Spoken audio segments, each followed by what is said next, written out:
सब देखिए हम लोग नहा रहे हैं इधर, और एक ही कमी महसूस हो रहा है।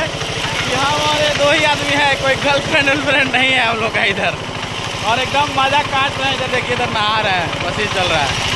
बर्बाद कर दे जितना कर रहा है कर दे भाई, कोई बात नहीं है। देखिए फोकट में डीजल जला रहा है गाइस, और बहुत ही मज़ा आ रहा है।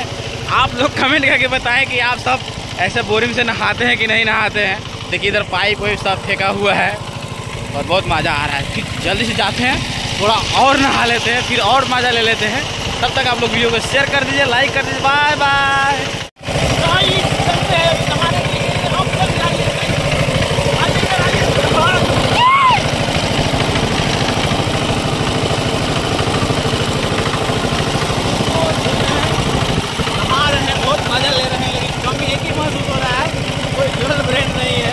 क्या करें यार, नहा रहे हैं। वीडियो को शेयर कीजिए, लाइक कीजिए और सब्सक्राइब कीजिए, चैनल को फॉलो कीजिए।